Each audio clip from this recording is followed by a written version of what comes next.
같이 일어서서 하나님 말씀 같이 봉독하겠습니다. 주보안에 본문을 두 군데를 택했습니다. 먼저 앞에 있는 건 디모데 후서 3장 5절, 그 다음에 뒤에 있는 건 야고보서 1장 26절 말씀입니다. 먼저 디모데 후서 먼저 읽겠습니다. 시작.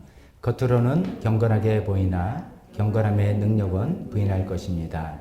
그대는 이런 사람들을 멀리하십시오. 두 번째 야고보서 말씀입니다. 시작.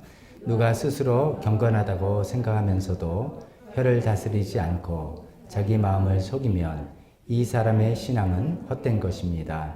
하나님 아버지께서 깨끗하고 흠이 없는 경건은 고난을 겪고 있는 고아들과 과부들을 돌보아 주시며 자기를 지켜서 세속에 물들지 않게 하는 것입니다. 아멘.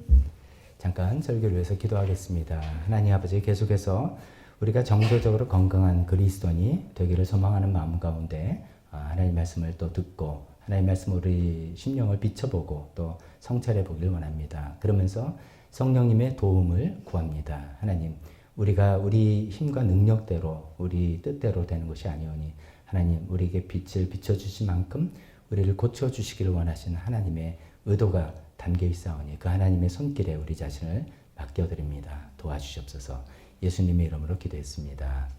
아멘. 자리에 앉으시기 바랍니다.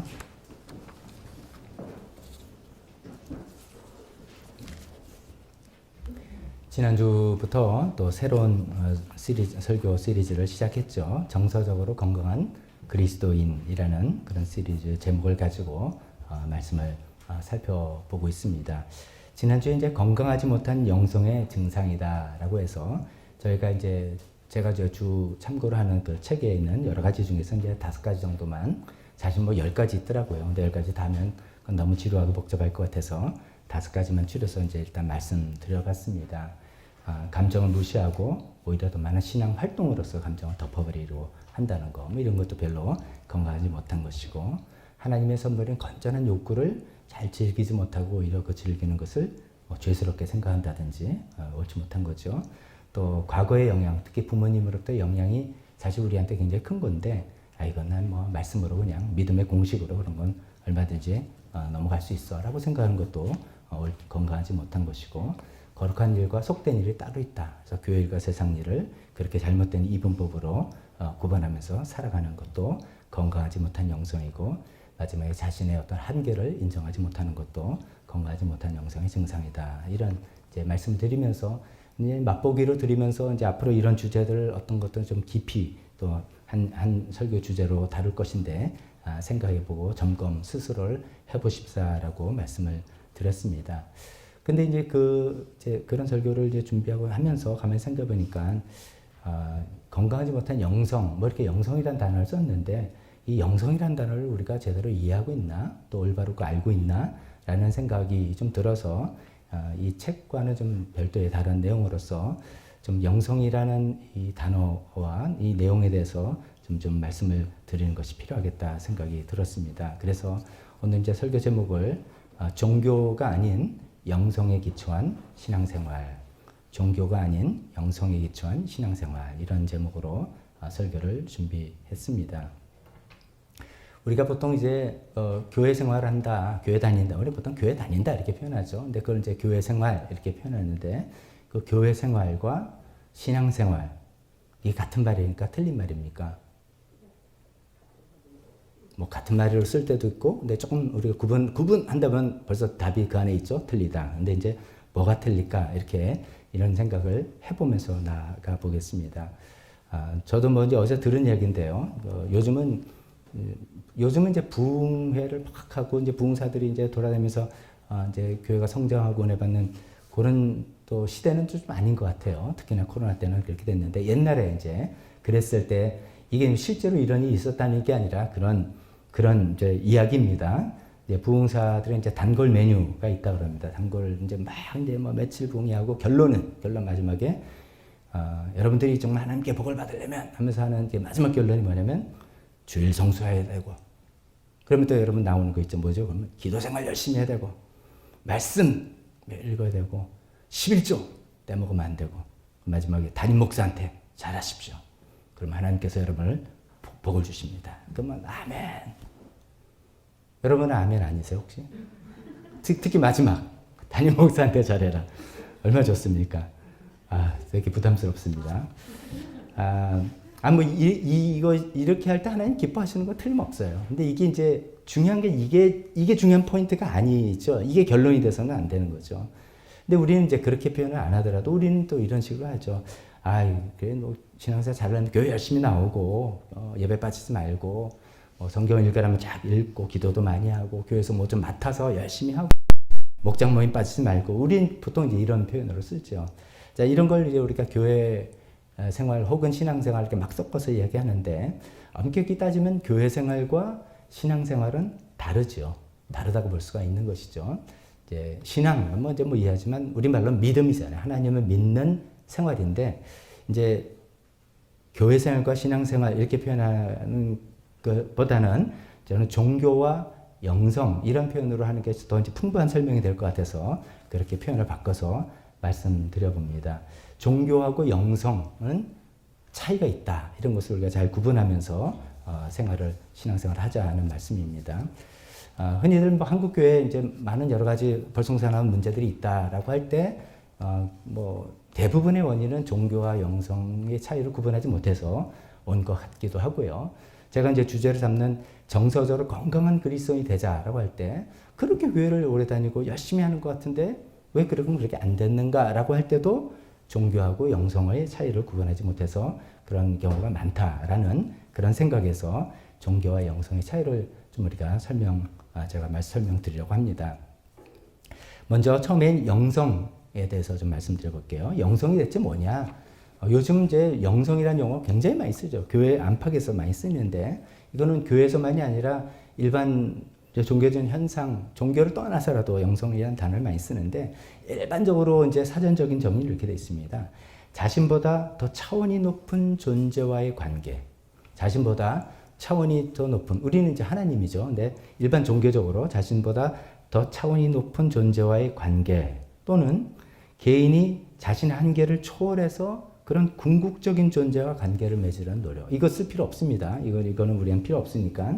이제 그렇게 표현하는데, 우리를 이제 기독교식으로 이제 우리가 익숙한 표현으로 표현해 본다면, 하나님과 인격적인 관계를 맺는 것. 그리고 그 관계를 더욱더 친밀하게 하려는 노력. 이렇게 이해하시면 좋을 것 같습니다. 하나님과 인격적인 관계를 맺고, 그 관계를 더욱더 친밀하고, 돈독하다고 표현할까요? 더 발전한다고 표현할까요? 그것이 더 발전해 나가려는 그런 노력이라고 이해하시면 좋을 것 같습니다. 그거를 이제, 좀 어렵게 보이지만 영성. 옛날에 이걸 다 신앙 이렇게 표현했는데, 이게 너무 이제 모호하다 그래서 최근에 영성이라는 용어로 이렇게 쓰는 것 같습니다. 우리가 이제 인간이 어떤 존재인가 생각할 때, 인간은 예를 들어서 무슨 존재를 할 때 인간은 영적인 존재다. 우리가 이렇게 이야기할 때 인간이 정말 영적인 존재이기 때문이죠. 영적인 존재이기 때문에 영이신 하나님과의 관계, 이거를 알게 모르게 우리가 추구해요. 우리가 이제 말씀드리겠지만 바쁜 세상을 살아갈 때는 그걸 모르다가도 이런저런 계기로 그 영이신 하나님과 관계를 맺기 시작하고, 그거를 이제 어떻게 하나님을 기적적으로 만나든 우연히 만나든 만나기도 하고, 영어로 인카운터 한다고 그러는데 만나기도 하고, 또 그 하나님과 계속 교제해 나간다. 하나님과 교제, 이거 되게 애매하죠. 하나님께 교제한다는 것은 그 성경에 우리 같으면 성경에 나와서 나는 이런 존재라고 써 있는 그 하나님을 실제로 어떤 살아계신 분이라고 우리가 인정을 하면서 그분을 신뢰하고, 그분을 사랑하고, 그분의 뜻을 순종해 나가고, 내 삶에 순종해 나가는 그런 것들을 우리가 교제한다. 이렇게 표현합니다. 그런 이제 영이신 하나님과 그런 관계를 계속 통해서 거기서 끝나는 게 아니라, 우리가 이 땅의 삶이 전부가 아니라, 우리 존재는, 우리 운명은 그게 아니라는 걸 알기 때문에 뭔가 초월적인 세계, 이것도 되게 어려운 용어입니다만, 어떤 영원한 세계, 어떤 또 본질적인 세계, 우리 이 세상에 보는 건 다 없어지지 않습니까? 사라지는 건데, 그렇게 사라지지 않는 영원한 어떤 세계, 그런 세계를 계속 추구해 나가는 어떤 영적인 본성이 있다는 거죠. 그게 이제 우리가 영적 존재라는 거죠. 우리가 인간이 그런 게 없다면 인간은 영적 존재가 아니죠. 이 세상 종교는 없죠. 근데 수많은 다른 종교가 다 있는 거는 뭔가 모르지만 인간은 눈에 보이고 만져진 이 세계로 만족하고 살고 추구하는 끝나는 존재가 아니다라고 다들 생각하는 거예요. 시대를 불변하고 지역을 따라서 지역에 불문하고 그래서 다 뭔가 하나 신과의 어떤 관계를 만들어 나가고 그 신과 관계를 통해서 뭔가 초월적인 세계로 나가는 것이 나의 삶의 목적이야 라는 것을 깨닫고 그것을 추구해서 나가는 삶, 이런 것들을 영성이라고 이해하시면 되겠습니다. 뭐 좀 어려워도 뭐 또 좀 그냥 그렇다 생각하시고요. 그러면 그래도 좀 이해가 되죠? 하나님을 만나고 하나님 통해서 좀 초월적인 세계, 이 세상의 세계에서 딱 만족하고 하나님 복 주셨으니까 전 됐어요가 아니라 그거는 또 스프링보드처럼 해가지고 뭔가 초월적인 영원한 세계로 내가 나아가는 존재입니다. 라고 해서 계속 그 길을 나아가는 그런 것들을 영성 이렇게 표현합니다. 영성은 이제 뭐 제가 학자가니까 모든 걸 아우르지 못하겠지만 크게 보면 두 가지 다른 차원의 방식을 통해서 우리가 접하게 되는 것 같아요. 두 가지 다른 방식인데 첫 번째 하나의 방식은 굉장히 근원적이고 뭐 좀 본질적인 어떤 체험들, 이거는 일생에 몇 번, 한 번 있을까 말까 하는 그런 일들입니다. 예를 들면 이런 겁니다. 살다 보면 우리가 어떤 고독과 외로움을 느낄 때가 있습니다. 그냥 뭐 꼭 사춘기라서가 아니라 그냥 어떻게 살다 보면 이 세상에서 나를 이해해 주는 사람이 하나도 없는 것 같은 그런 어떤 고독함. 아니 세상에 인구가 70억이라고 그러는데 이 세상에 아무도 없고 나 혼자밖에 없는 것 같은 외로움. 그걸 이제 절대 고독 뭐 이렇게도 표현합니다. 그런 고독을 아니 이유도 모르게 느끼려요. 뭐 가을이라서 느끼는 게 아니라 그럴 때가 뭐 있으셨죠? 그럴 때가 있고요. 또 어떤 경우는 허무함을 느낍니다. 우리말로 인생이 참 더덥다. 더덥다는 게 열심히 내가 살아갔는데 그게 꼭 뭐 애들 시집장가 다 보내고 뭐 이제 이래서가 아니라 뭐가 이제 훅 내 마음에 들어오는 거죠. 어느 날 갑자기 나 자신이 좀 낯설어지고 내가 하는 일이 의미가 없는 것 같다. 내가 뭐하러 하지? 이것은 어떤 의미를 갖고 있지? 제 인생에 정말 무의미하네. 이런 허무감이 확 내 마음에 들 수도 있죠. 또 어떤 경우는 굉장히 큰 상실감을 경험하죠. 사랑하는 사람을 먼저 보냈다든지 내가 가장 좋아하는 어떤 것들을 잃어버렸다든지 뭐 여러 가지. 그럼 그 상실의 그 아픔과 고통, 그건 남들은 잘 이해할 수 없는 거죠. 그 또 어떤 경우는 커다란 고통과 어려움을 겪습니다. 큰 병이 걸려서 오래 못 삽니다. 라고 해서 그 병에 투병을 하고 싸우거나 사경을 누리거나 아니면 큰 사업의 실패를 경험했거나 친구의 큰 배신을 당해가지고 뭐 인생이 꽉 막혀들 이런 여러 가지 허무, 무의미 뭐 등등 제가 말씀드린 고독 뭐 이런 것들 통해서 이 우리 일생에서 자주 경험하면 안 되는 겁니다. 이거 자주 감당 못 합니다. 가끔 이런 걸 경험하는데 이제 이런 경험을 통해서 이런 경험을 하면서 물론 이제 그걸 헤쳐나가는 과정도 이런 것도 그런 이야기도 할 수 있겠지만 그보다는 이런 경험을 통해서 그 전에 내가 뭔가 좀 바쁘게 좀 열심히 잘 살아가는 이 세상이 이렇게 살아가는 사람이라고 생각했는데 뭔가 이 세상 너머의 어떤 초월적인 이게 전부는 아니지. 다른 말 이게 전부는 아니지라는 것을 어쩌면 살짝 맛보게 되는, 살짝 느끼게 되는 그런 계기가 되는 경우시죠. 그것이 아마도 하나님의 부르심의 손길이라고 봅니다. 하나님께서 이 세상이 전부가 아니다. 아까 제가 말씀드린 외로움이나 뭐 허무감 이런 것이 뭐 실패를 했기 때문에 느끼는 게 아니에요. 그런 감정이에요. 오히려 성공할 때 느끼는 감정입니다. 내가 막 바라던 걸, 그딱 바라던 걸 딱 얻었을 때 허무감이 제일 먼저 다가오죠. 이게 전부였어? 이렇게 되는 거죠. 그런 경험들을 통해서 이게 전부가 아니구나. 그러면 뭔가 있는데 그 뭔가 우리가 말하는 초월적인 세계. 우리 보통 이제 천국이라고 표현하는데 천국에 제가 용어를 쓰지 않는 거는 자꾸만 그러면 죽어서 죽음 이후에 가는 이렇게 생각하실까봐 그런 거 말고 이 세상이 전부가 아닌 뭔가 이 세상 너머에 초월적인 세계가 있다는 것을 하나님께서 우리에게 알려주시기 위해서 그런 굉장히 충격적이고 힘든 어떤 사건들을 통해서 그걸 경험하게 하시면서 우리를 신다는 거죠. 그래서 그런 어려움을 통해서 그것을 한번 탁 맛보게 되면 그 영혼의 세계라 그럴까요? 그 초월적인 세계를 탁 맛보게 되면 우리는 굉장히 이 세상에 좀 초연해지는 그런 사람이 될 수 있는 것이죠. 영성의 세계로 들어갔기 때문인 것이죠. 그 반지의 제왕 지금 이제 나온 지 오래돼서 그 영화 많이 안 보시게 됩니다. 하도 새로운 영화들이 많으니까. 근데 이제 반지의 제왕을 혹시 안 보셨다면 이거는 우리 기독교인에서는 꼭 봐야 되는 영화입니다. 여러 번 봐야 되는 영화입니다. 그 안에 기독교적인 세계관이 굉장히 많이 녹아져 있는 그런 의미로 쓴 거죠. 근데 이제 그 중에 제가 좋아하는 부분 중 여기에 연결되는 부분 중에 하나는 그 영화를 못 보신 분들은 좀 죄송합니다만 그 주인공이 프로도라는 그 짧은 호빗이 그 절대 반지 이게 누구나 가지면 그 탐욕 권력이 나서 세상을 망치게 되고 파워가 있는 그런 거예요. 그래서 이 절대 반지를 없애야 되는 거예요. 이 세상 없애야 되는데 그걸 없애려면 어디를 가서 거기다 집어 던져야 되는데 그 역할은 아무도 감당이 안 되는 거예요. 그걸 얻는 순간 다 욕심이 나니까. 근데 그 순수한 호빗이라는 그 난쟁이족 프로도라는 사람이 그 역할이 자기한테 주어졌어요. 그걸 하면서 그 반지를 버리러 가는 과정이에요. 그 영화가. 근데 뭐 진짜 엄청난 고생을 많이 하죠. 자기도 고생을 하고 그거를 위해서 악의 세력과 이쪽의 세력과 뭐 엄청난 싸움이 나고 우리는 싸움 장면 재밌다 보지만 큰 그림에서 이제 진짜 뭐 영화를 보셔야지만 알겠지만 오만 일을 겪고 결국 그 반지를 버렸어요. 그것도 자기가 버린 게 아니라 자기가 마지막에도 욕심이 났는데 골룸이라는 존재가 달라붙어서 손가락을 깨먹고 걔는 이제 떨어지면서 이렇게 이제 반지를 없앴어요. 그리고 이제 그 모든 대난리를 다 겪고 났어요.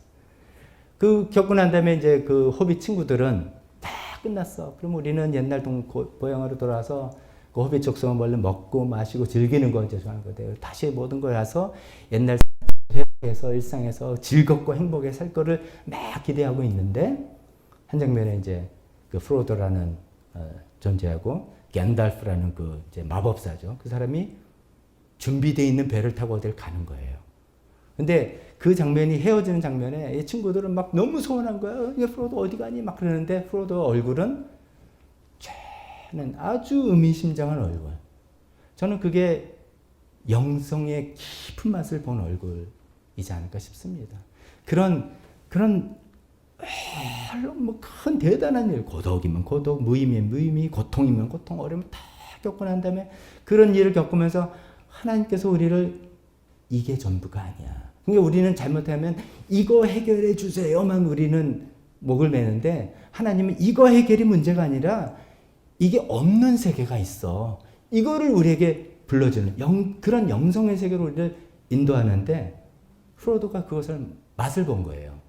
그러고 보니까 고향에 돌아와서 친구들과 즐겁게 살고 뭐 어떤 또 영담, 무용담 이야기하는 것 자체가 별로 즐겁지. 그건 별로 자기는 영혼의 세계로 지금 간다는 그 여행길에 아주 평안한 얼굴을 하게 돼 있는데 그것이 영성의 깊은 맛을 본 사람이 체험하는 것이고 그것이 우리 모두가 갔으면 좋겠는 또 그것이 하나님께서 우리를 초청하시는 그런 영성의 세계의 길이라는 것이죠.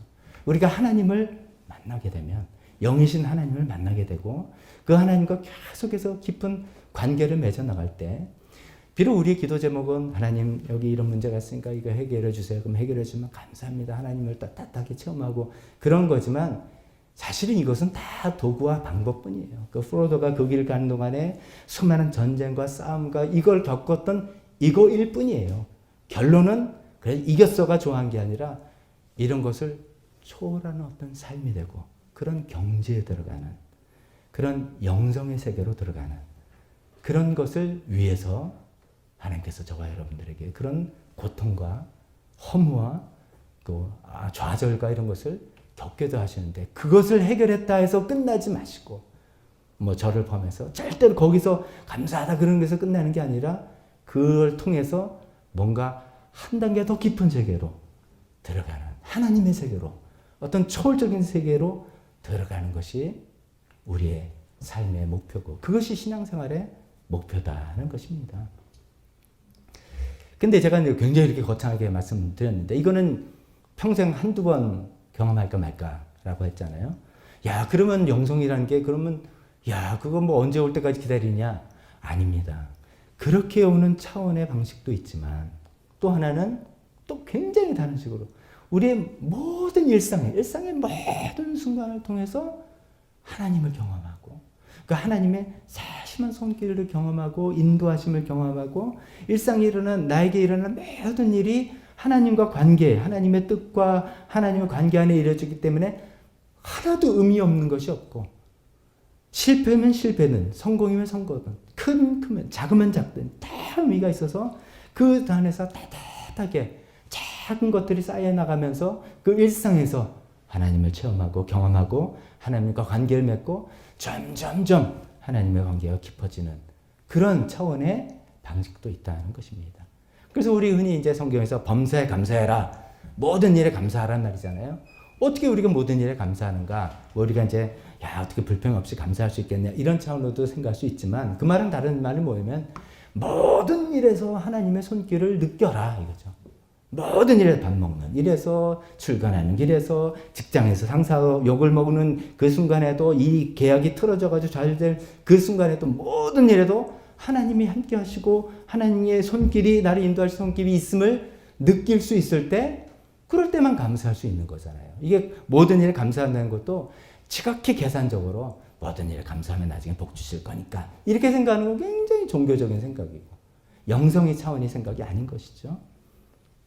자, 이렇게 두 가지로 차원의 방식으로 우리가 영성의 세계에 들어갈 수 있다라고 한번 말씀드렸어요. 하나는 커다란 거죠. 굉장히 크고 엄청난 사건들을 통해서 그런 일을 통해서 하나님을 우리가 경험하며 그 세계로 영성의 세계로 들어가는 길도 있고 또 아니면 일상에서 매일 모든 것을 경험하고 하나님과 함께 동행하면서 경험하는 것도 있고 이제 어떤 방식이든 사실은 이제 두 개 다겠죠. 두 개 다를 통해서 우리의 영이 우리 속사람이 충실하게 채워져 하나님 관계를 통해 충실하게 채워지고 그러다 보면 우리 삶의 모든 부분이 우리 혼적인 지정의 부분이라든지 육신적인 부분이라든지 관계적인 부분이라든지 이런 것들이 건강하게 채워져 나가는 그런 사람을 영성이 깊은 사람이다. 이렇게 표현할 수 있습니다. 제가 의도적으로 신앙이 좋은 사람이다. 이렇게 표현 안 하는 거는 우리는 일상적으로 이렇게 표현합니다. 아, 저건 역시 신앙이 좋으니까 저렇게 된다. 이렇게 표현할 수 있는데 그 신앙이라는 것이 조금 불분명하고 불충분하기 때문에 좀 영성, 하나님과 관계 계속 맺으면서 초월적인 세계로 우리가 점점점 추구해 나간다. 이렇게 생각하시면 좋겠습니다. 이렇게 두 가지 초월적인 차원과 일상적인 차원을 통해서 우리가 하나님을 체험하고 만나고 경험해서 영성의 세계로 들어가는데 이것이 잘 조화된 영성의 모습을 오늘 본문, 두 번째 본문인 야고보서에는 이렇게 이야기를 하고 있습니다. 이게 이제 야고보서 이제 두 번째 본문입니다. 누가 스스로 경건하다고 생각하면서도 혀를 다스리지 않고 자기 마음을 속이면 이 사람의 신앙은 헛된 거다. 헛된 신앙이 뭐냐? 이렇게 이야기하고 그러면 진짜 신앙은 뭐냐? 이 얘기를 하는 거겠죠. 여기서 진짜 신앙, 이것이 참된 영성 이렇게 표현합니다. 교회 생활이 아니라 진짜 신앙생활, 종교 활동이 아니라 참된 영성의 모습은 어떤 거냐라고 야고보가 이야기하는데 세 가지를 이야기하고요. 세 가지 관계를 이야기합니다. 첫 번째는 하나님과의 관계를 이야기하고 있습니다. 즉 하나님 아버지께서 보시기에 깨끗하고 흠이 없는 경건이 있다. 이 영성은 먼저 그런 거니까 하나님과 관계니까 그거는 더 많이 설명할 필요 없겠지만 항상 우리가 하나님과 동행하고 하나님 앞에 서 있는 삶을 살아나가는 거예요. 영성은.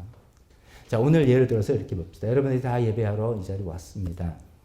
이제 개회 기도를 이제 하고 찬양을 요즘 한 3곡 정도씩 합니다. 이럴 때 여러분들이 종교 활동으로 찬양을 할 수도 있고 영성의 활동으로 찬양할 수가 있습니다. 여러분들 다 선택입니다. 종교 활동은 이런 거죠. 모르는 노래인데 오늘 또 목사님 하자 그러네. 노래 좋네. 좀 은혜되네. 내가 마치 노래방에 와서 부르는 것처럼 하실 분은 없겠지만 내가 노래하는 거예요. 종교 활동으로 그냥 어떤 의식에 참여하는 거죠. 그러나 그 찬양을 물론 내가 잘 몰라서 깊이 몰입하기는 처음에는 좀 어렵다 할지라도 그 가사와 멜로디 그것을 만든 분들의 어떤 영성을 생각하면서 그 내 마음의 감정을 이입해서 그 찬송회를 통해서 내가 하나님과 교제하고 하나님과 교류하는 영성 활동을 하는 겁니다. 예배 설교 듣는 것도 그렇습니다. 또 그렇습니다. 오늘 목사님 말씀 어떻고 이렇게 해서 어떤 좋은 말씀을 듣고 이런 말씀을 근데 어떻게 보면 이런 말씀들이 요새 유튜브를 통해서 얼마나 좋은 내용의 강연들과 이런 거 얼마나 많습니까? 왜 이렇게 힘들게 여기까지 오셔야 되겠습니까? 그 하는 이유는 내가 이 자리에 와서 우리가 공동체를 함께 하나님의 음성을 듣는다. 이 가치잖아요. 내가 와서 공동체로 나 혼자 할 수도 있지만 우리 교회 공동체로 함께 와서 하나님께서 나에게 하시는 말씀을 듣는다. 그게 교제죠. 하나님이 하시는 말씀이에요. 목사를 통해서 하나님께서 나한테 하시는 말씀을 들으면서 그 말씀에 나는 따라서 순종하고 나아가겠다는 영적인 영성의 교류가 일어나는 그런 것들을 하는 것이죠. 그래서 영성이 야고보서 말씀처럼 하나님 아버지께서 보시기에 깨끗하고 흠이 없는 어떻게 해서 깨끗하고 흠이 없게 되는가? 점점점 그렇게 하나님 앞에 늘 서 있는 관계를 통해서 또 부족한 점은 하나님께 고침을 받고 잘못한 점은 용서를 구해서 깨끗하게 되고 하는 그런 시간들이 계속 있는 것이죠.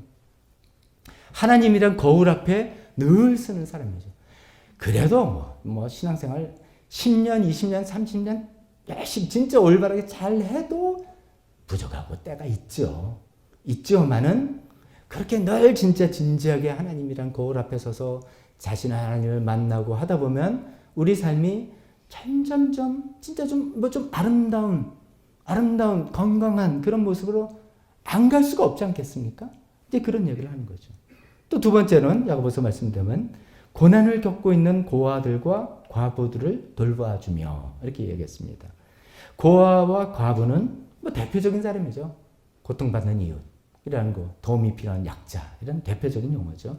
그래서 내 도움이 필요한 사람들을 절대로 또 외면하지 않고 잘못하면 이 영성이라는 것이 어떤 좀 구름 타고 저기 어떤 세계에 취해가지고 자기 혼자 하나님과 관계만 갖게 되는데 그렇지 않다는 거죠. 이웃들에 대한 관심, 그것을 위한 희생과 헌신, 섬김 이런 것들을 이야기하는 거죠. 세 번째는 거기서 끝내는 게 아니라 자신과의 관계를 이야기하고 있습니다. 자기를 지켜서 세속에 물들지 않게 하는 것이다. 자기 자신도 잘 관리하는 것이죠. 자기 자신을 잘 관리해서 이런 건 이제 오늘 주제가 아니니까 금방 넘어가겠습니다만 이렇게 하나님과 관계, 이웃과의 관계, 자신과의 관계가 잘 조화롭게 이루어지는 것이 참된 영성, 참된 경건, 우리가 추구하고 싶은 영성의 모습이라고 이야기하고 있습니다. 물론 이런 참된 영성을 최고로 잘 보여주신 분은 예수님이죠. 예수님이라서 이것도 그냥 넘어가겠습니다. 예수님이다. 그래서 성경을 읽으면서 예수님을 숭배의 대상자로 보지 마시고 그러면 예수님은 하나님 아버지와 어떤 관계를 맺으셨나? 예수님은 자기 자신을 어떻게 지키셨나? 히브리서 4장 15절 말씀이면 예수님도 모든 면에서 모든 점에서 우리와 마찬가지로 시험을 받으셨다. 즉 죄의 유혹을 받았다는 거예요. 예수님은 유혹이 없어서 된 게 아니라 유혹을 받으셨지만 죄는 없으셨다. 그래서 하나님을 사랑하는 마음에 그걸 이겨내고 자신을 깨끗하게 지켜내신 거죠. 그리고 약자와 병든 자를 늘 돌봐주시는 야고보서에서 말씀하는 하나님과 관계, 이웃과의 관계, 자신과 관계가 아름답게 조화가 되어 있는 그런 예수님의 모습. 그러면서 항상 초월적인 세계를 초점을 맞추고 사시면서 동시에 일상의 모든 순간에서 하나님 아버지와 친밀한 관계를 맺으며 살아가는 그런 참된 영성의 모습을 예수님께서 보여주셨다라고 말씀드릴 수 있습니다. 자, 영성이 그런 거라면 들어보니까 맨날 우리가 제대로 신앙생활 하면 이런 겁니다. 이런 거네 라고 이해하셨으면 저는 너무 기쁩니다. 이런 거고. 그럼 두 번째로 종교는 또 뭐냐? 종교는 이렇게 설명할 수 있습니다. 영성이랑 비교해 볼 때 이제 영성이 좀 개인적이고 내면적인 면이 아무래도 강하죠. 개인적이고 내면적이 강한데 이런 것들이 이제 큰 용어들 막 제가 나열하고 설명하겠습니다. 집단화되고 교리화되고 의식화되고 형식화되고 문화화되었을 때 그것을 종교라고 한다. 이렇게 얘기합니다. 그게 무슨 말이냐면 나 한 사람이 아니라 이런 하나님을 추구하고 관계를 만들고 하나님과 관계를 통해서 초월적인 세계를 추구하는 이런 것들이 나 한 사람이 아니라 집단 여러 다수가 되는 신도들이 많아졌다는 뜻이죠. 다수가 되고 그러다 보면 아니야 우리가 믿는 내용이 뭐야 좀 정리 좀 해야 되는 거 아니야? 긴 거 아닌 거 정리하자. 그럼 이제 교리화가 되는 거죠. 그다음에 우리가 그 하나님을 올바로 예배하는 방식 이 뭐 어떻게 아무렇게나 하면 돼? 그러면 안 되지. 그러면 이렇게 해야 되고 이렇게 해야 되고 그걸 의식화라고 하죠. 그다음에 사람들이 100명이 모이고 50명이 모였는데 중구난방으로 하면 안 되니까 조직이 결성되고 제도가 있어지죠. 그걸 형식화라고 그러죠. 그러다 보면 그것을 뭐 우리가 교회에서만이 아니라 우리 삶의 다양한 면에서도 좀 적용해 봐야 되지 않을까? 이런 것을 음악으로는 어떻게 표현하는 거야? 미술로는 어떻게 표현하는 거야? 건축은 어떻게 표현하는 거야? 정치적으로 어떻게 구현하는 거야? 이렇게 할 때 그거를 문화화라고 하는 것이죠. 그래서 기독교 예술, 뭐 기독교 건축물 이렇게 나오는 그런 것들이죠.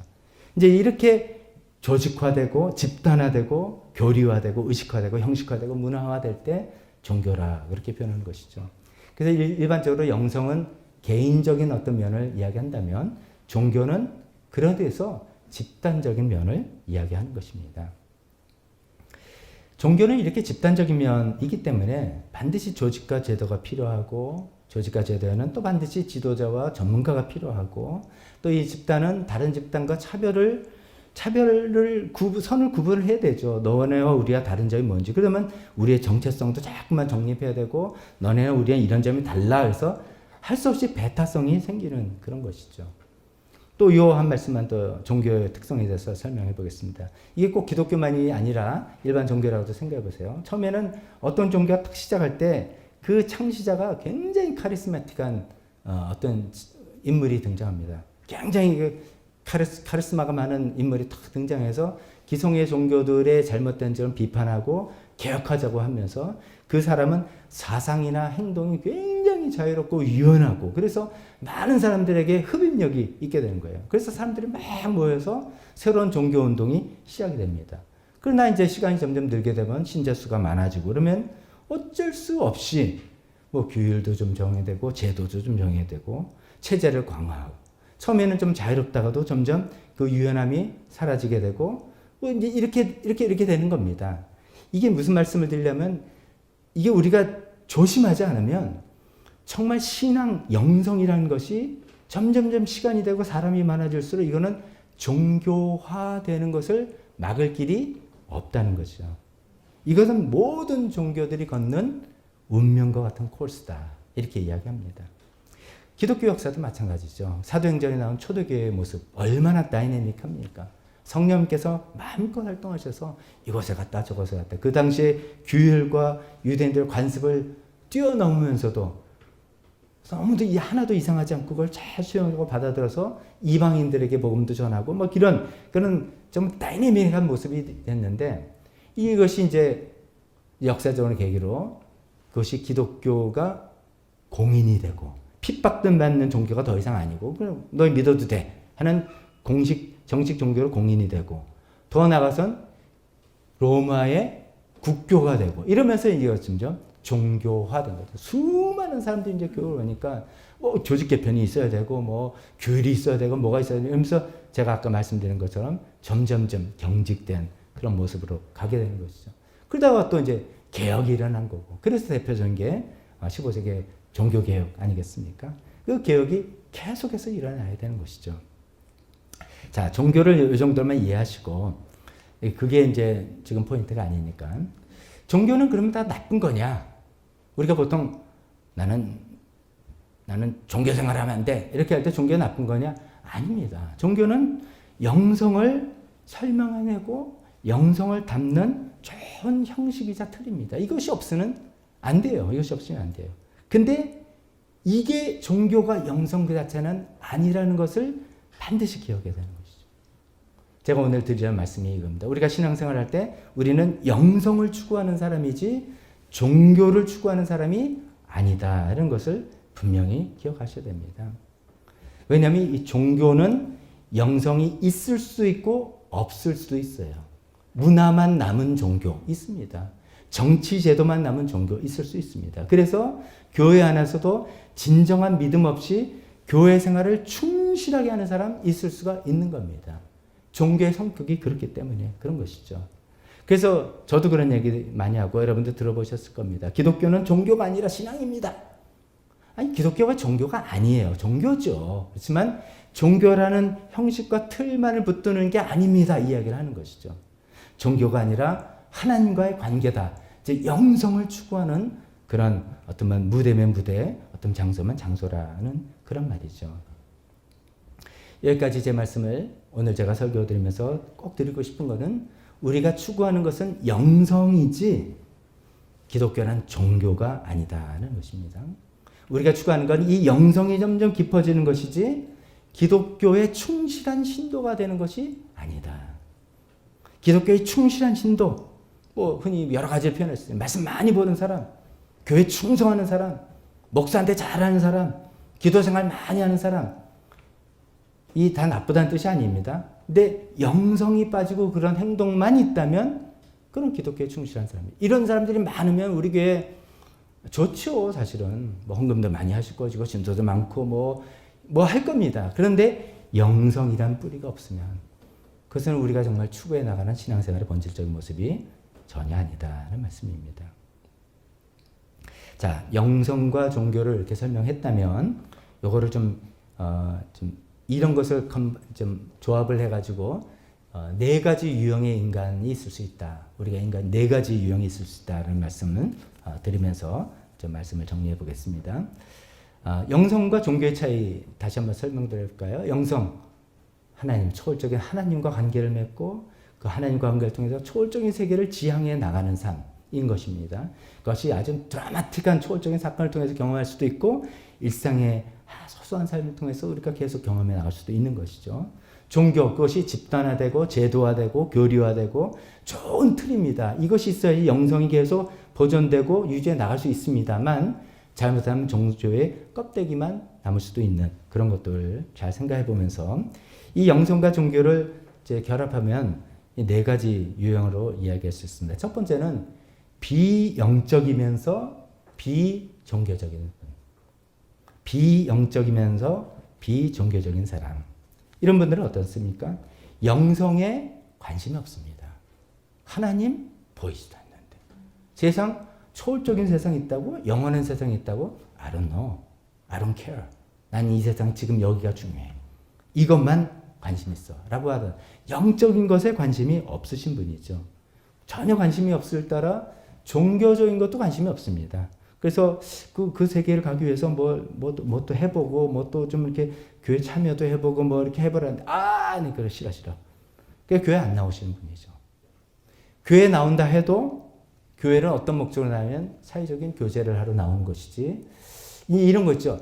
나는 아직은 잘 모르겠지만, 나는 아직은 믿지 않습니다만, 그래도 관심이 있어서 좀 알아보고 싶다의 자세와, 난 전혀 관심 없어요. Don't touch me. 내가 나오는 이유는 뭐 예를 들어 가정의 평화를 위해서 아니면 뭐 이렇게 하면 그래도 심적으로 안정은 좀 되니까 뭐 이런 전혀 종교적으로 우리가 영적으로 추구하는 것과는 전혀 상관없는 이유로 그냥 몸이 오시는 분들 비종교적인 것이죠. 자기 신념과 자신의 삶의 방식대로 살아가시는 그런 분입니다. 우리가 이제 주님께로 인도해야 될 그런 분들이죠. 비영적이며 비종교적인 사람. 있을 수 있어요. 그러니 우리가 주님께로 인도해야 되고요. 두 번째는 영적이며 비종교적인 사람. 영적이긴 한데 비종교적인 사람. 어떻게 보면 이해가 좀 안 될 것 같은데 교회에 충실하게 다니는 저로서는 이해 안 될 것 같은데 있어요. 어떤 종교에 실망했거나 아니면 뭐 수긍이 잘 안 되겠지만 뭐 체질적으로 난 그렇게 잘 안 맞아요. 그래서 교회에 소속되지 않는 거예요. 교회에 안 다니지만 나름대로 뭔가 이 세계가 이런 것만은 아니지라고 하는 그런 뭐 영성을 추구하는 마음이 있어요. 그런 분들 여러분 주변에도 있을 겁니다. 그래가지고 좀 뭔가 나름대로 뭐 좀 알아보고 어떤 분은 막 혼자 성경도 읽어보시고 집에서 기도도 해보고 근데 그 기도가 주시옵소서 그 기도는 아니에요. 뭔가를 추구하는 그런 마음들이 있어요. 그런 경우도 그런 분들이 있단 말이죠. 근데 이제 참 그것도 귀한데 종교라는 어떤 틀, 이거는 종교는 영성을 보호하는 틀이라고 제가 말씀드렸죠. 종교라는 이 틀이 없기 때문에 굉장히 취약해요. 그리고 또 위험하기도 해요. 왜냐하면 성경의 하나님이 아니라 전혀 다른 영성의 빠질 수도 있습니다. 제가 처음에 말씀드렸죠. 영성이라는 단어를 교회에서만 쓰는 게 아니라 그랬죠. 다른 종교에서 다 영성이라는 단어를 쓰고 종교라고 할 수 없는 어떤 또 영성도 굉장히 많아요. 그래서 뭔가 이렇게 추구하다 보면 이상한 대로 빠지는 위험성에 빠질 수도 있는 것이죠. 또 이제 그런 거를 우리가 좀 알아두시면 좋겠습니다. 근데 이것도 이제 우리의 큰 관심은 아직 아니고, 우리의 관심은 이제 세 번째, 네 번째죠. 세 번째는 비영적이면서 종교적인 사람. 이게 우리가 제일 교회 나온 우리로서는 피해야 될 그 문제죠. 비영적이면서 종교적인 사람. 뭐냐? 사실상 영성에 관심이 없어요. 사실상은 영성에 관심이 없어요. 그 무슨 말? 영성이 뭐라고 제가 그랬습니까? 하나님을 만나고 하나님과 관계하고 그 하나님과 관계를 통해서 내가 뭔가 초월적인 세계를 계속 추구해 살아나가는 거예요. 그게 영성인데, 우리가 신앙이 있다고 하는 것 같은데 사실은 그게 아니에요. 뭐냐면 다 이 땅에서 뭐 잘 되기를 원하는 거. 하나님 도움 받아서 내 마음 문제 해결하는 이거밖에 없어요. 처음에 교회 나오실 때야 뭐 어쩔 수 없죠. 당연하게 나오는데, 그래서 소위 교회 짬밥이 이제 좀 생기고 이렇게 됐는데도 계속 그 단계. 그러니까 어떻게 보면 영성에는 관심이 없는 거죠. 영성에 관심이 없는 거죠. 그러면서도 교회 나와서 종교활동에 뭐 열심히 참여하는 것이죠. 사람들에게 인정받아서 좋죠. 그래도 교회에서 그래도 뭐 교회생활 신앙생활 잘한다면은 그래도 우리 사회는 아직도 평판이 좋은 거 아니겠습니까? 또 교회 안에서도 좋은 평판 받죠. 또 교회생활을 열심히 하는 것들이 자기도 이제 어떤 보람도 있기도 하고, 사람에게 인정받고 자기 스스로 보람이 있기도 하고, 그리고 또 뭐 또 유익이 있는 것 같기도 하고. 그 중에서 머리가 좋으신 분들은 성경을 잘 읽고 이해도 잘 하십니다. 의절하게 강하신 분들은 또 교회에서 뭐 헌신적으로 성격 좋으신 분들 막 활달하게 활동하면 다, 이야, 우리 교회 일꾼 들어왔네, 좋아, 이러기도 합니다. 다 좋은 일이죠. 많은 영적인 데 관심이 없이 그렇게 한다는 것은 위험할 수도 있는 것이고, 그분한테는 굉장히 비극인 것이죠. 비극인 것이죠. 이런 분들이 또 하나님의 복을 받는다고 헌금도 많이 해요. 그러면 와, 우리 교회 헌금이 왜 이렇게 많이 늘었어? 이야, 누가 정말 믿음 좋은 사람이 많나 보다. 다 좋은 현상인데 영적인 것에는 관심이 별로 없어. 사실 그렇게 하는 모든 이유가 다 종교적인 어떤 이유들, 세상적인 이유들, 그런 것 때문에 종교 활동으로서 하는 거예요. 그렇게 된다면 이 세 번째 유형이라는 거죠. 비영적이면서 종교적인 사람. 또 비영적이면서 종교적인 사람의 또 이런 경우도 있습니다. 교회 생활을 그렇게 조금 전에 제가 처음에 말씀드린 것처럼 그냥 우리가 조금 보면 알아요. 그렇죠? 깊은 교제를 해보면 저분이 영적인 것에 관심이 있는 거야 없는 거야 대충 좀 알아요. 근데 어떤 분은 말씀도 그럴듯하게 하고 우리는 모르겠어요. 다 하는데 다 올바른 말씀하고 뭐 다 똑같은데 도무지 변화가 없어. 도무지 내적인 어떤 성숙과 변화가 없어요.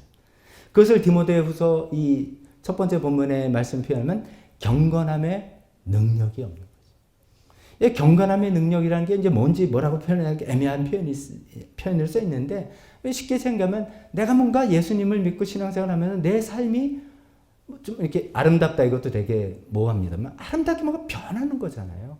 그게 성숙해 돼가고 내면의 변화가 되고 그렇게 되어야 되는 건데 도무지 그런 능력이 나타나지가 않아요. 그러면서 바리새인처럼 율법만 고수하는 외식주의자가 되고, 즉 자기의 종교 활동의 어떤 열심 이런 걸 기준으로 자기 스스로 만족을 하거나 남들을 비판하거나 하는 그런 거죠. 예수님이 가장 싫어하는 그런 유형이었죠. 이런 두 가지 부류가 이 안에 있습니다만, 비영적이면서 종교적인 사람. 저는 우리 교회 나오신 분들이 절대로 여기에 머물지 않기를 간절히 바라는 마음입니다. 제가 오늘 설교하는 모든 포인트도 사실 여기 있습니다. 아니 뭐 이것만 집중적으로 하기는 좀 그래서 큰 설명을 했는데, 이거 교회적으로는 좋아요.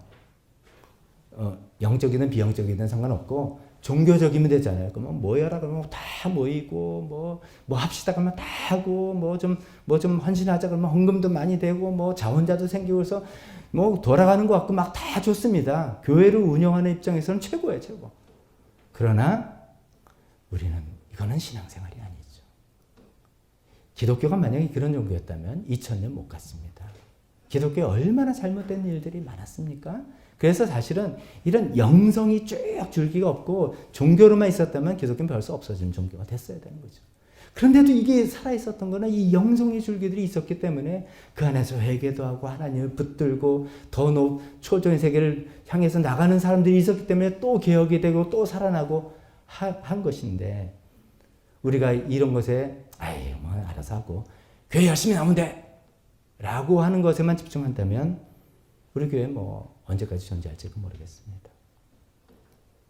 네 번째, 우리가 가장 추구하고 할 방향이죠. 그럼 대답은 뭐겠습니까? 네 번째는 뭡니까? 영적이며 종교적인 사람. 이 영적이기만 하면 되는 게 아닙니다. 영은 종교란 틀 안에 있어야 되는 거죠. 영성은. 그렇기 때문에 영적이면서 종교적인 사람, 이 두 개가 다 있습니다. 종교라는 좋은 틀의 보호를 받으면서. 이게 무슨 말입니까? 우리가 혼자 신앙생활 잘할 수 있는 사람 한번 손 들어보세요. 없어요. 저도 약했고 누구도. 다 신앙 공동체라는 이게 종교 집단이잖아요. 뭐 표현이 좀 너무 어색할지 모르지만 이 신앙 공동체가 종교 집단이죠. 이 틀 안에 있을 때 우리가 신앙을 유지하고 영성을 추구해 나간다는 거죠. 어떤 때는 내가 헤맬 때 누구의 간증과 도움을 듣고 정신이 번쩍 나기도 하고 이렇게 되면서 또 도전받기도 하면 이런 거잖아요. 우리가 종교라는 틀 안에서 성경을 읽고 기도를 생활하면서 뭐 성경을 읽을 때 맨날 매번 하나님 은혜 받는 분은 어디 계십니까? 막 지루하다가도 어떤 말씀에 번쩍 내가 눈이 뜨여서 내 심장을 확 찌르는 말씀이 들어오기도 하고 하는 게 성경을 읽자라는 어떤 종교적인 활동 안에서 일어나는 거죠. 그래서 이런 종교라는 좋은 틀의 보호를 받으면서 근데 우리가 추구할 바가 요건 요렇게 성경을 읽고 교회 출석하고 뭐 헌금도 제대로 하고 목장 생활 안 빠져 책걸리 딱딱 하면 나는 된 거야. 가 아니라 그게 우리의 추구하는 바가 아니라 영성을 추구하는 거죠. 은혜 보이지 않으신 영이신 하나님을 내가 만나고 그분을 늘 의식하고 살아가고 그분을 늘 따르고 순종하고 그분을 기쁘게 해드리는 것이 나의 기쁨이 되고 하는 그런 삶을 살아가려면 또 그분을 통해서 이 세상에서 내가 충실하게 살지만 이 세상이 전부가 아닌 나는 어떤 초월적인 영원한 세계를 향해 가는 사람이라는 것을 또다시 끊임없이 상기시켜 나가면서 나가는 그런 영성을 추구하다 보니 내면이 충실하게 자라는 것이죠. 이게 우리가 모두 추구해야 될 유형인 것 같습니다. 마지막으로 이런 모습이 어떤 모습일까? 이런 영적이면서 종교적인 사람의 모습을 이 성경에서 어떻게 보면요. 다 이런 모습을 묘사한 것들입니다. 지난번에는 갈라디아서 5장을 통해서 성령의 열매에 대해서 말씀드린 성령의 열매를 맺는 모습도 그런 모습이고요. 오늘은 이제 제가 다른 본문을 통해서 고린도후서 6장 8절부터 10절에 있는 사도 바울의 자기 고백을 하는 내용을 빌어서 말씀을 드려보겠습니다. 거기 이제 고린도서 6장 8절부터 이런 얘기를 합니다. 우리는 속이는 사람 같으나 진실하고 이름 없는 사람 같으나 유명하고 죽는 사람 같으나 보십시오 살아 있습니다. 징벌을 받는 사람 같으나 죽임을 당하는 데까지는 이르지 않고 근심하는 사람 같으나 항상 기뻐하고 가난한 사람 같으나 많은 사람을 부유하게 하고 아무것도 가지지 않은 사람 같으나 모든 것을 가진 사람입니다. 이렇게 표현하는 것이 저는 영성 깊은 사람의 모습을 표현하는 아주 좋은 표현이 될 수 있겠다 생각이 들었습니다. 조금 더 설명해 보겠습니다. 우리는 속이는 사람 같으나 우리가 속이는 사람이라고 오해를 받는 거예요. 여기는 속이는 걸로 오해를 받았지만 우리는 수만 가지 오해를 받으면서 살 수 있습니다. 오해를 받을 때 억울하고 속상해요. 그렇지만 진실하다. 이 진실은 하나님이 아시니까. 하나님 내 진실을 아시니까 오케이 괜찮아 하고 넘어갈 수 있는 사람이죠. 우린 이름 없는 사람 같으나 세상에서 성공하고 유명해지고 그러면 우리가 이제 그리스도 안에서 우리가 성공하고 유명해지면 좋은 거죠. 선한 영향을 끼치고 그것을 남들을 섬길 수 있는 여러 가지가 있습니다. 하나님의 부르심에 따라서 하나님이 우리를 그렇게 높은 자리에 세우실 수도 있고 아닐 수도 있고 이 마음이 이런 거예요. 내가 이름이 없으면 내가 쪼잔한 사람이 돼서 그냥 나는 그냥 뭐 진짜 인생 망한 사람이고 그게 아니라 남들은 나를 이름이 없는 사람이라고 쳐도 상관없는 거예요. 나는 이미 그리스도 안에서 유명한 사람이 된 거예요. 그리스도 안에서 난 성공한 사람이 됐다는 거죠. 이 영성이 내 안에 있는 거예요. 그래서 괜찮은 거예요. 죽은 사람 같으나 보십시오. 살아있습니다.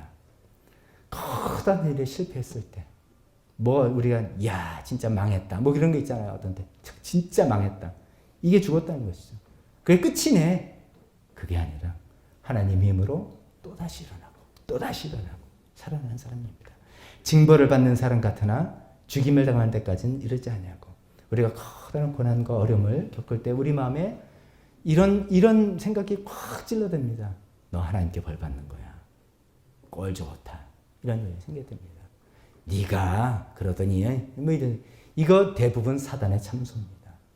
사단의 참소. 사단의 참소는 우리에게 좀 근거 없이 하나님 성령님께서 우리를 회개로 촉구하실 때는 구체적인 어떤 것을 이야기합니다. 너 이거 회개해 이렇게 이해오시는데 두리뭉실하게 그래 네가 해봤자 네가 뻔하지 네가 하면 뭘 하겠어 라고 해서 우리의 존재를 깔아뭉개는 것들은 사단의 참소라는 것이죠. 그 우리가 고통과 어려움을 당하는 것이 뭐 어떻게 하나님이 징벌을 받는 것처럼 사람들 떠다보고 이야기하지만 아무리 그래도 내가 죽임을 당할 때까지는 절대로 이르지 않는다 라는 마음으로 일어나는 것이죠. 근심하는 자 같으나 항상 기뻐하고 근심해야죠.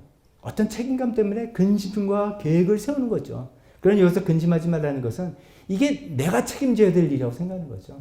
인생을 내가 책임지느냐고 생각해서 지난주에 보니까 뭐 이제 그 증상 뭐 중에 한계를 인정한다. 여기에 굉장히 또 은혜 받으시는 분들이 있다고 좀 두어 번이 말씀해 주셨는데 그렇잖아요. 나 한계가 있죠. 내가 어떻게 내 인생을 다 책임집니까? 계획을 세우고 그것 때문에 좀 머리가 좀 복잡한 건 얼마든지 우리가 해야죠. 그렇지만 이것을 내가 아니면 안 되는 것 같이 생각하고 막 부정적인 근심 이런 거 우리가 마음 뺏기지 않는다. 가난한 사람 같으나 많은 사람 부여. 돈이 있으면 돈으로 섬기고 잘 흘려보내주고 내가 돈이 없으면 돈 없는 것으로도 얼마든지 사람들을 섬길 수 있다. 그래서 아무것도 가지지 않은 사람 같으나 모든 것을 가진 사람입니다. 얼마나 멋있습니까? 아무것도 가지지 않은 사람 같으나 모든 것을 가진 사람. 왜? 하나님을 가졌기 때문에. 내 안에 하나님이 계시기 때문에. 그 하나님과 좋은 관계가 늘 유지되고 있기 때문에 모든 것을 가진 사람에 대해서 흔들리지 않는 그런 삶을 살아나가는 것. 이것이 우리가 추구하는 삶 아니겠습니까? 결론이죠. 우리 종교의 틀, 종교의 껍데기 필요합니다. 필요합니다. 그러나 그 틀과 껍데기에 절대로 머물지 마시고 이 영성의 깊은 속으로 한 걸음 한 걸음 들어가기 바랍니다. 그것이 우리가 교회를 다니고 신앙생활을 하는 이유이자 목적입니다. 하나님을 만납시다. 예배를 통해서 우리 개인적인 성경 읽기와 찬송 시간과 기도 시간을 통해서 또 일상의 삶을 통해서 우리 사실 일상의 삶을 통해서 하나님과 늘 동행하고 교제하는 게 그거를 하려고 하는 것이잖아요. 늘 하나님을 의식하고 하나님께 여쭤보고 하나님을 신뢰하고 하나님을 순종하고 그러다 보면 우리 삶이 하나님이 이끄시는 차원의 어떤 세계로 점점 가는 것이죠. 그래서 하나님께서 이 세상에 우리에게 큰 복을 주셔서 우리에게 주시면 또 그것을 잘 하나님을 위해서 선용하고 또 그게 아니라도 우리는 또 감사할 수 있는 것이고 그러나 그것이 전부가 아니라 우리가 추구하는 게 이게 아니라 제가 아까 반지의 제왕 프로도 이야기한 것처럼 다 읽었고 초월한 어떤 세계로 달관한 세계로 나아가는 그 예수님께서 먼저 가신 그 길로 나아가는 우리 모든 성도님들 다 되시기를 주님의 이름으로 축원합니다.